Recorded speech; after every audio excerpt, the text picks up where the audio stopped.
This is the High School Football America podcast for July 22nd, 2019. I'm Jeff Fisher. Heading to Milton, Georgia right now, as that is outside of Atlanta, here in our new hometown. We moved to Atlanta, High School Football America from Southern California last year, and got to see a lot of great football. Class 7A in Georgia is as good as it gets. And last year, Milton High School won its first ever state championship, knocking off at the time our number 4 team in the High School Football America 100, Colquitt County. The Eagles ending up with a state championship, a number 20 overall ranking last season. Lost a lot of talent, but there's some good stuff back, and the Eagles are preseason number 55 in the High School Football America 100. And Coach Adam Clack, who's entering his third year, is on the line to talk about, we're going to talk about last year a little bit, but more this year. But welcome to the show, Coach.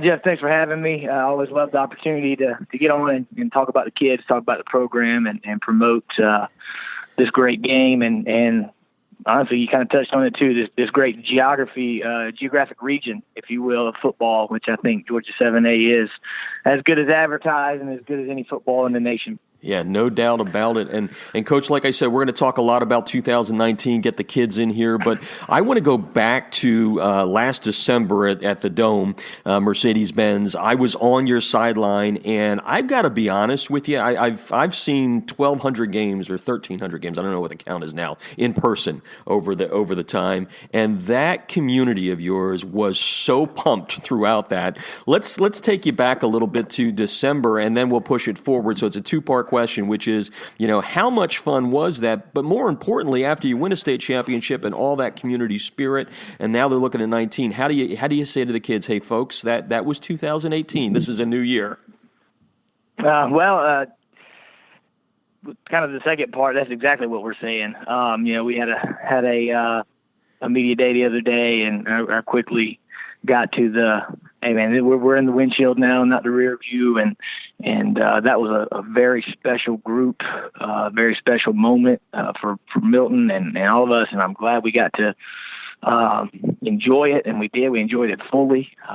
We want to honor it and respect it, but at the same time, these kids in 2019 are their own group. They're their own team, and we're going to do our best to put the best product on the field that we can each and every week. And we're going to do that by moving forward and embracing the identity of what 2019 is. But yeah, it was very special last year. I came to Milton in large part because I was at a school not too far away. I was at West Forsyth for 10 years, and that's really just a community north of Milton, and we played Milton a few times, and I was aware of Milton and had kind of been in and out of that community, and just has a very, very quiet pride about itself.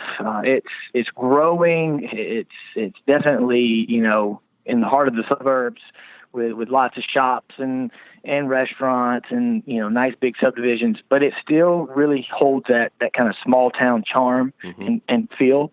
And, so I was just kind of getting that feeling that, there's the deep roots here. If we can put the type of product on the field and get that energy going and get people to truly believe in this product, they're going to show up and support it. And you just saw it build in the playoffs. Our quarterfinal game was at Hillgrove, which over Thanksgiving, which is, a good 45-minute drive, and it was cold and nasty that night. I remember We showed up, and we showed up in spades. I really felt like our side was packed out. Then the next week, another kind of cold, rainy night. We host the semifinals, but we had to host it at a different school because of stadium capacity. And man, that was just a great atmosphere too. And then the Dome, I've been to pretty much every state championship the last 10 years in those domes. And the thing I always say is it's great, but it kind of doesn't give you the feel because it's so hard to pack those things out. And our entire bowl was full on our side, and they were going nuts, and they were all in white, and just kind of thinking about it right now, it's getting the hairs on my arm standing up a little bit just because it was so cool, and we told the boys, hey, take a beat when you get out there and look up and embrace it and enjoy the fact that you've earned your right to be here. And then took that away and let's go take care of business. Talking with Adam Clack, head coach and at it's funny, Milton some High of the kids School. were talking about that the other day. Yeah. Hey, Adam, one of the things And, since this is the first time you've ever been on our show, let's kind of get people around the nation that listen to this on a daily basis to understand how you go from, while it wasn't your first head coaching job, but you come in here and you take it 0 to 100, right? Pretty quickly in 2 years. What's your thumbprint on a program when you come in? What's the foundation? What is an Adam Clack football team all about? Well, yeah, that's a great question. Something that somebody asked me a long time ago when I first took over West Forsyth, and I kind of stumped. I was kind of stumped. I was like, I haven't really sat down and really built out what I want my culture, what I want my team to be, and so we've spent a lot of time and we put a lot of effort into building our desired culture. I'm a big fan of the Focus 3 guys, Brian, Tim, Kai, and they have a saying that there is no such thing as an absence of culture. You're either accepting the one that is allowed to exist, or you're kind of building the one that you desire. So we build ours around our 3 core principles of brotherhood, relentless effort, and competitive toughness, and that basically means team with a big purpose with our team. Thinking about the relationships and all those great things that I think make football so special. It's the ultimate team game. Having a very identified process, right, and building to master that process each and every day with our relentless effort and the style in which we're going to play and we're going to attack and fly around. And then the mental toughness, the competitive toughness piece is really about that mental toughness of, hey, man, you're going to get knocked down. Football, the beauty of football is, it's going to reveal your character. Is your character going to be one of courage to compete? Is it going to be one of, perseverance when you get knocked down? And is it going to be one where you're going to step up and encourage your teammates the right way and help them get up? So I hope that's what people see when they watch us. I think that team last year, not being hokey at all, but I think that they embodied those 3 things. You never saw them flinch. Even though they were in big moments that the program had never been in before, you never saw them point fingers at one another, and we had many opportunities. When you shank a punt for 2 yards in a state championship game, that's a good opportunity for a team to start coming apart, and they didn't. When you almost lose a 21-point lead in the semifinals, same thing, right? But they just held the rope and kept fighting, and that team flew around. Oh my gosh, they flew around for 48 minutes. Back to the quarterfinal game, there's no way our defense should have had any gas in the tank to hold Hillgrove on that last drive after they've been punched in the gut 65 times, something like that. So those are the three things that we want to stand behind, live by. We teach it, we preach it. We build lots of things into our process every year and every week to embody those things, and our players know it, and I believe they're buying into it. Adam Clack on the line, Milton High School head coach there, entering his 3rd year, preseason number 55 with High School Football America in the 100. Now time to get into some of the kids. I think I read somewhere a couple of months ago you guys graduated almost a dozen players from your all-region team, and I'm gonna just drop one name because while you guys played as a team in that championship, Jordan Yates, your quarterback, who was graduated onto Georgia Tech, impressed the heck out of me. I could probably use better words, but at the end of the day, what a kid. So tell me a little bit about replacing a guy like that, a leader like that, and some of the other quality that you lost, and then we'll get into the kids that are going to be looked to lead this team this year. Well, I think, first off, yes, what an unbelievable football player, what an unbelievable young man, really almost intimidating in the sense of being around him sometimes, because it's like, wow, you're 17, 18 years old, and you've already got a lot of these things figured out that people in their 30s and 40s are still trying to get right. So he is better than advertised. But what I would say is we built that team to feature that. A lot of the things that we went into, a lot of game plans we had, we knew what we had in Jordan, and we were going to make sure. The one thing I said going in that state championship game is, I'm going to put my head on the pillow, Wednesday night, knowing that we fired every bullet in Jordan Yates' chamber. And you did. Yes, we did. And So I would answer your question, and this is the beauty of football to me, and is what I think makes a great coaching staff, and something that we pride ourselves on my staff is we are not going to try and replace Jordan Gates. We're going to have another way. You can win a football game, and you can build a style of football a lot of different ways. There's a lot of really good recipes out there. Mm-hmm. Last year, going into the season, there wasn't a whole lot of there was a lot of, I guess you would say, doubts surrounding our team, because we had to replace both lines of scrimmage. We returned one starter between the offensive and defensive line, and that's Paul Teo. So we had to utilize Jordan a lot to cover some of that up and let those lines of scrimmage take shape. Well, this year, we returned 7 or 8 starters combined on the offense and defensive line, and we're graduated a lot of our perimeter, including Jordan. So, to me, it's those are kind of the two big halves of your football team, right? Your offense and your defense. So last year we were kind of an outside-in team and built around the athleticism we had in the secondary and the athleticism we had at our receiver position and quarterback position. This year we're going to build some strengths on the line of scrimmage, and maybe turn the quarterback role into one of more of a.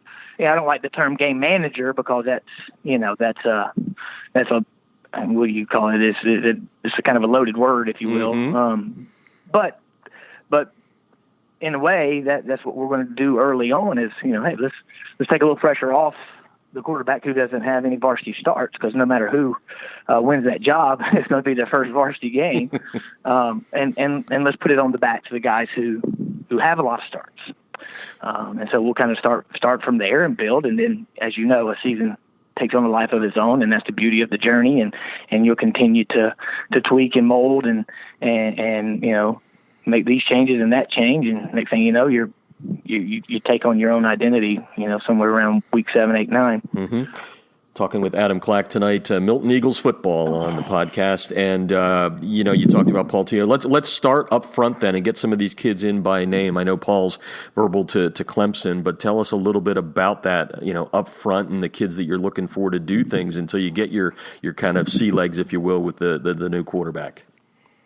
Yeah. So Paul Teo, it's funny because I remember my last year at West Forsyth, we're in the same region with Milton, and I see this freshman team come in, and that's my current seniors now, and I was just blown away. And one of the guys that blew me away was Paul Teo. Saw this big, just huge athlete, and he's playing on both sides of the ball, and he just stuck out, but he's big, but he can move, and he's got a lot of energy and passion. I mean, he's one of the nicest kids. He just lights up a room. But a lot of times with those big guys, that they come through football. First off, I'd say at youth levels, the offensive line is one of the most undercoached positions. It's just kind of, hey, go block this or go do that, So a lot of times those kids just get to be big and do kind of what they want, and they don't come off the field because they're big, and they're kind of hard to coach. Paul has been the opposite. Since we've been here, he has bought in. He just wants to be better. He wants to work hard. He wants to be a leader. He wants to pour into the younger guys and carry the torch from the older guys. So I couldn't be more impressed with what Paul Teo has become for this team and for himself.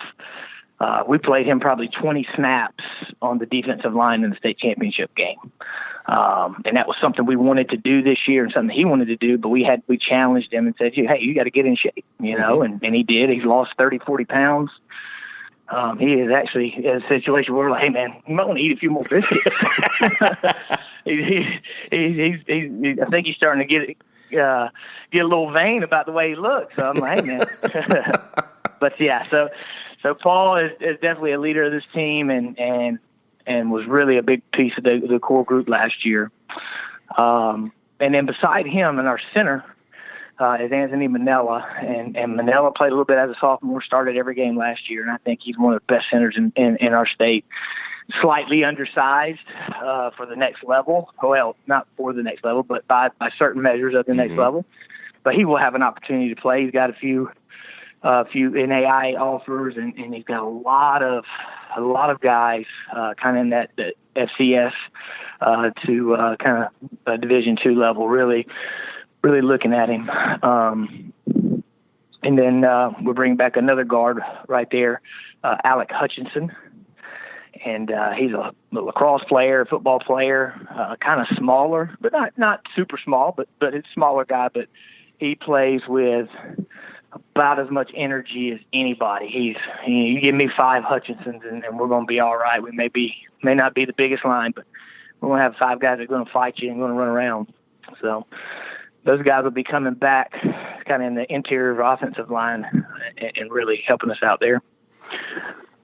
And let's talk about the quarterback position. You have a competition going there. Do you have a backup from last year that's got the kind of inside track? What's the quarterback competition look like? Right now, we have a senior, Jackson Weaver, who's kind of been Jordan's backup the last 2 years.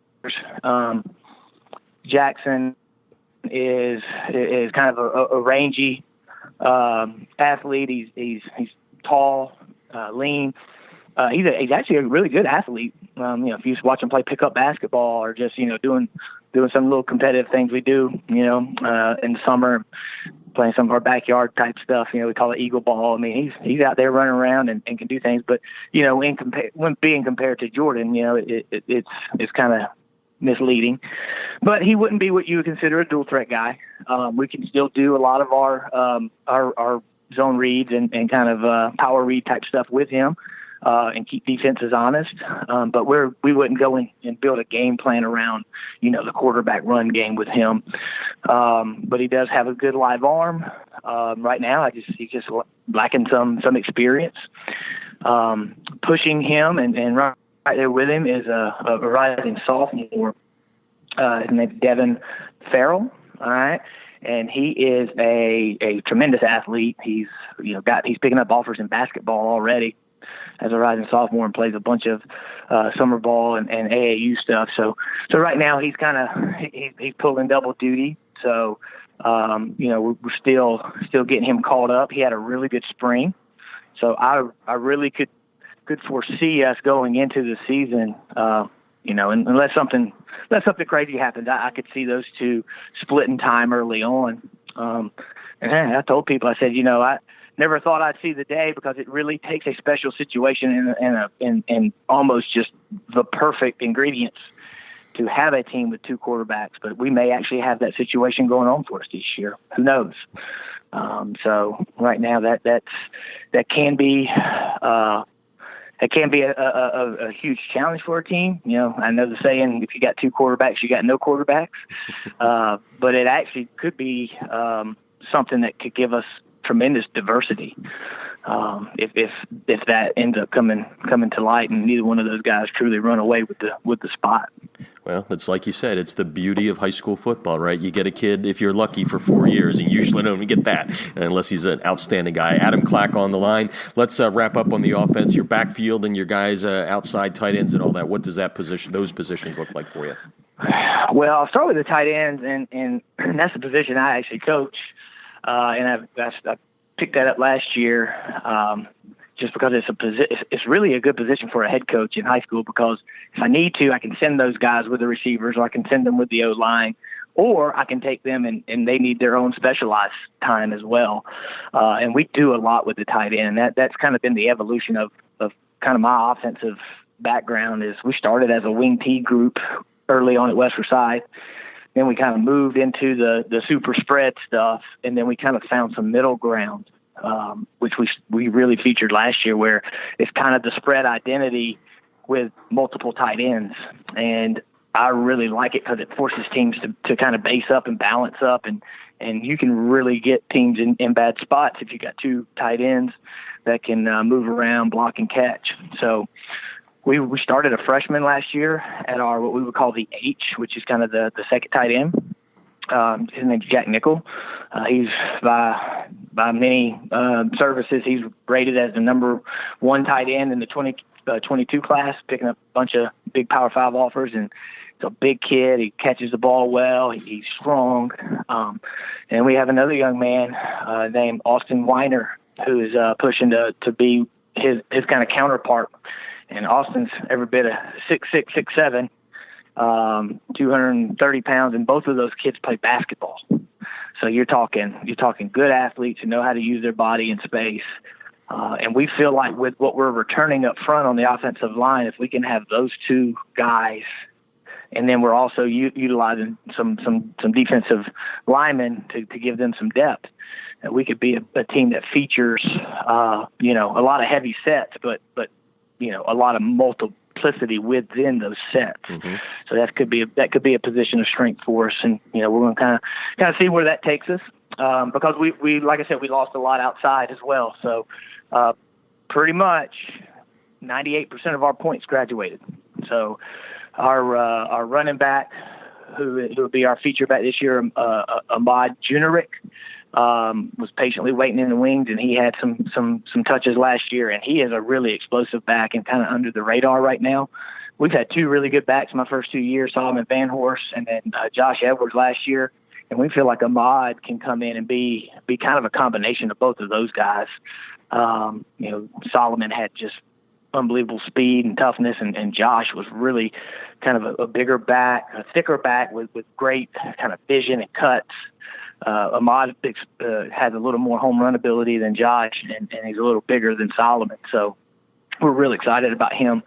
And we also have a young sophomore running back he's already 6'2", over 200 pounds. He's going to be one of those kind of big basher type backs.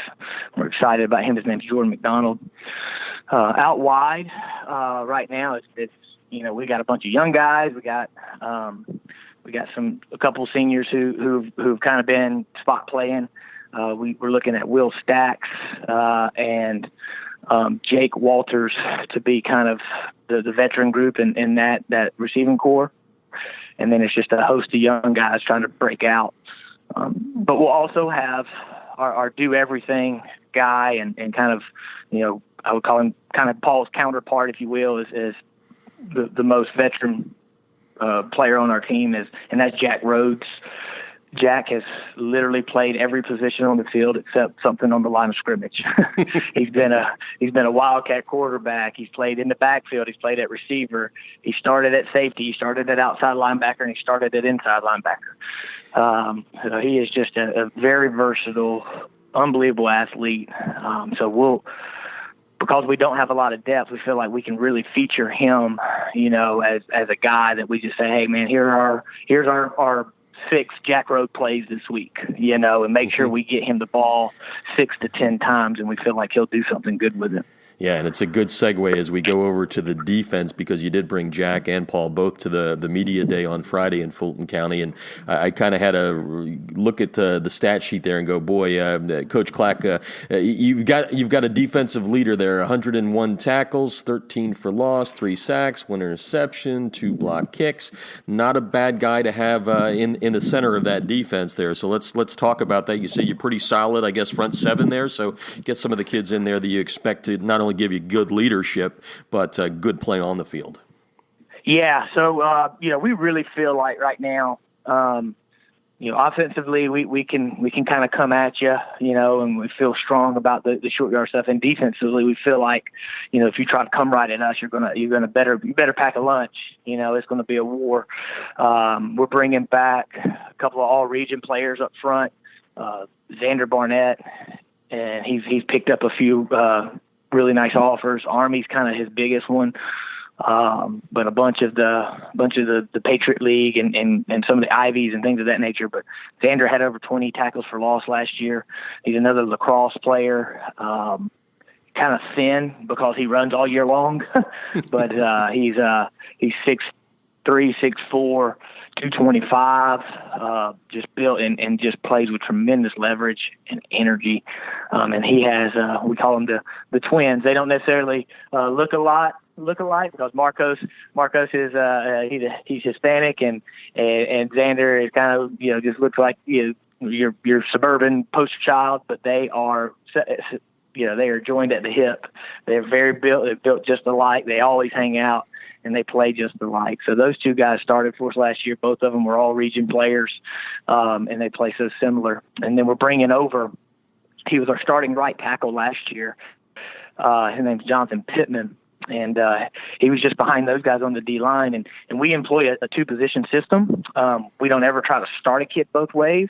But in the spring, we're going to give everybody two positions. And through June, they work those positions 50-50. I don't care if you're Joe Charleston and you're going to Clemson to play safety. 50% of the time early on, he worked receiver. And then as we get into the season, they'll start to get a primary position.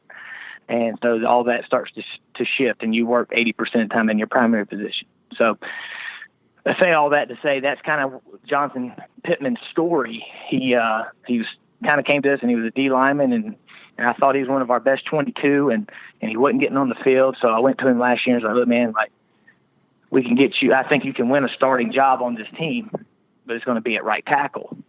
And, it's going to be not only best for the team, but it'd be best for you right now just to get you on the field. And he took on the challenge and started 13 games at right tackle. And then, this year I said, hey, I know you want to play D-line, so you got a shot to go win that D-line spot this spring, and we'll find a new right tackle if you win it. And that's what he's done. And he's been spectacular, and he's kind of built like that new age 3 technique. He's about 6'2" to 6'3". He's north of 260 pounds, but he's extremely, extremely explosive. He was a basketball player as well. And I think you hear a common theme with our team. We have tons of two-sport athletes, and it's something that we've really promoted, and everybody promotes, I think. I don't think you find a lot of coaches who will come right out and say, no, I don't believe in two-sport athletes. But I don't know that you'll find a program that's lived up to it and given those kids as much space to do it as we have. And it's a challenge and patience in the summer. Oh yeah, and you got to be willing to share, and then just kind of bite your tongue and be happy when they're there. But I find that hey, if you might have missed a 7-on-7, or you might have missed a day of weights, or if you might have missed something for a legitimate reason to be somewhere else, we're not going to be remembering that in November when it really matters, because you were out competing and doing something. Anyways, Jonathan will go over there, and we're really excited about him. And then the beauty of it is those 3 guys will kind of be the core of a guy named Zach Taminia, who got a lot of playing time last year, will be in the mix there as well. But then we're going to take those tight ends, and we're going to take Paul, and we're going to take another guy or two on the offensive line. And we're really going to try to get almost a college system of deploying 7 to 8 guys who play on the defensive line each night, and just try to keep those guys fresh and keep rolling them and giving them a 2-3 play break here and there. But one of our rally cries is own the red zone, and that's when we're going to be able to put those packages in that. When you put Paul Tio in the middle of a defensive line, it changes things. So that's where we'll start there with the last position strength. The big team leader coming back in the middle, it was Jordan Davis's counterpart last year. He had an interception the first drive of the state championship game, is Stephen Michaels. Stephen is just, again, he's one of those All-American kids, 32 on the ACT, team leader last year. He's a catcher on the baseball team. Guy's catching a double header, but he's there at 7 a.m. in the morning getting a squat workout in, because he wants to lead in the weight room, and he'll be kind of the signal caller, if you will, on defense for us. Steven broke his arm last year. He's playing with a fractured wrist from baseball, so he already had a club on, and then he breaks that same arm inside the club. And playing Roswell last year, Game 4. Pins, screws, plates, everything. The kid comes back for the playoffs, and he starts in the state championship game. So that's the type of kid he is. Wants to go on to be a doctor one day, and he picked up an offer to be on the roster of John Hopkins the other day, and that was awesome. Nice. So there we go. Kind of go back to the secondary there, and you got Jack Rhodes. And so kind of in our 4-2-5 scheme, you kind of have a field linebacker, which is kind of a safety playing down. And then you kind of have that linebacker safety, into the boundary as well. So you got a free safety, and then we call it our Apache safety, which is kind of the strong safety, our boundary safety, who comes down a bunch. And you got your your field linebacker who's also kind of like a safety, if that makes sense. And that's kind of who Jack is. Jack is kind of that linebacker safety mix. That's why we kicked him inside after Steven broke his arm last year. That's why Jack ended up playing inside backer. But he does have the speed and the ability to cover. So right now he's trying to give some leadership to that secondary group. And it is just going to be a work in progress. We got a bunch of kids competing back there to figure out who's going to pick up what I consider to be one of the big strengths of our team last year was our tandem of safeties and outside linebackers. Sounds like you're building some depth there in the program, which you all know is critical when it comes to building something long-term. Adam Clack, number 55, Milton Eagles, being talked about here in the podcast. As we wrap things up, a couple more questions. Again, we talked about Georgia being so tough, and one of the ways you can get ready for that tough postseason run is doing some interesting things, with non-league games and that. You've got Buford and the Corky Kell. You travel out to my former neck of the woods there, Southern California, to take on Jay Sarah, ranked number 40 in the nation from San Juan Capistrano. Tell me a little bit about, as you get better and get the program where you want it, how you're going to have to step things up, because not everybody's going to want to play a non-league now. You're going to have to go elsewhere looking for big games. Well, when I came here, and part of the interview process, that was the vision that I casted. I was at a really good place in West Forsyth. I could have been there for 30 years. The AD told me, and it would have been great. It was great people. We played good football, but when you see something like Milton and that kind of, like I said, just kind of the pedigree there, you go there with the ambitions of building something that can truly be, great. I keep saying it. I want us to be a national brand. I want people on the West Coast to look over and say, "Oh, that's Milton," and know exactly who we are. Mm-hmm. Just like we know who Mater Dei is, or just like who Hoover is, or like people know who Grayson and Colquitt. I feel like we can do that, but to do that, you got to go and play, and you got to step out and play in those big events.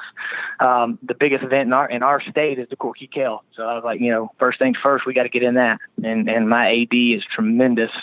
And if we have this shared vision, and he goes, if that's what you want, let's do it. So we were able, got on the horn and started politicking to get in that, and we did. And that's how we got to play at a big stadium last year, game one, versus a top 20 team in the nation in Archer. And I think that helped prepare us psychologically. Well, then all of a sudden, whatever it is that you're looking for, it's kind of cool how you find it. This email comes across my desk, and I just start looking at it, and this cool idea to have this Freedom Bowl thing. And the group, Aero Sports, who've been doing 707s, wanted to start doing a true kind of classic.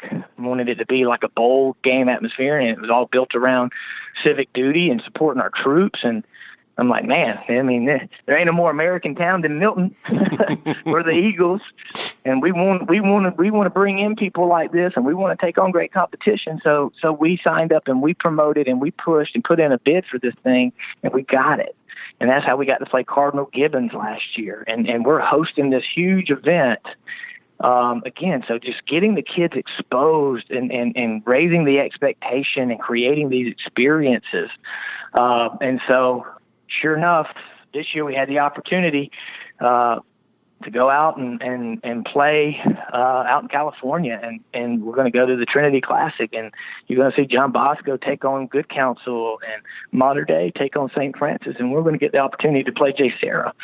So, that is kind of a big piece to our puzzle, I feel like, is keep creating these experiences, keep putting ourselves out there, keep going, and win, lose, or draw, we're going to show the courage to get in the fight first, and then hopefully the football will continue to elevate to match it, and that's all it is, And right now, and I talked about this a little bit at the media day, but it's something very, very big passion of mine is we just got to keep promoting the sport. We got to create experiences and opportunities that kids want to be a part of, so that they get the bigger life lessons that football brings, because I really believe it's that important. And I don't want to see our sport suffer and go away, just because there's some easier options or some misinformation out there that are driving kids away. Yep. So that's what we're trying to do here. It's exciting. It's fun. Then we come back and we play our big rival, Roswell, and then the next week we play Parkview, and they could be preseason number 1 in our league. So it's 5 really, really good ball games that we get to play in the non-region, and we make the most of it. And we talk about that's all just part of the journey to prepare us for October when region starts, and that's all that matters. Yeah. Once we get in those region games, you could be 0-5 and then go run through your region, and guess what? You got a number 1 seed in the state playoffs, and that's all that matters. That's what we're going for. Be ready when that happens. Well, it kind of shocked me last year. We put every team into our rankings, into the algorithm, and when you guys knocked off Cardinal Gibbons, I went, who the heck is this team? And boom, in you flew. So now you've got that platform that by playing these teams that gets you up there. Adam Clack on the line here. Milton High School preseason number 55. You mentioned Parkview, their preseason number 37. Going to wrap up with the big question. Fall camp right around the corner. What are the 1 or 2 or 3 things that you and your staff are talking about that you need to see in fall camp to know that you're ready to get it going when the regular season drops against Buford? Well, it kind of goes back to the earlier question. Moving past last year, I think our kids truly are past last year in the sense of they realize this is them, this is their team. They're not resting on any laurels. They have no misconceptions. We're extremely different. So right now we've got to just make sure we find our true kind of identity style, if you will. Because not only are we going to be different, kind of schematically, we're different. We got a very different personality. Last year was like a very, kind of wild, just kind of free spirit type of team. You just try to keep it between the lanes there, give them enough slack to be themselves, but then also hold the rope tight enough to keep it from getting off the rails. This team is very disciplined. They're very straightforward. They're 5 or 6 of our seniors that I talked about they're scholar athletes. I mean, Ivy Leagues are recruiting them and things of that nature. So I think that's an attitude adjustment. I think people sometimes feel like, oh, we won this way, so we got to do that. Like, no, you got to be authentic to who you are, and you got to kind of take this time to figure that out and grow through that process. And like I said, schematically we may have to be a little different. We'll keep it within our family. We're not going to make a wholesale change, but we'll have to tweak things and get to what highlights us. And then there's just tons of position battles, especially on the perimeter at the quarterback. So we want to make sure that we do everything we can, starting August 1, to create the best practice, to give that opportunity to compete, to grow, you want to make sure you're working with the right direction. Sometimes you got to do some real good reverse engineering of, there's a million different ways you can go with a team.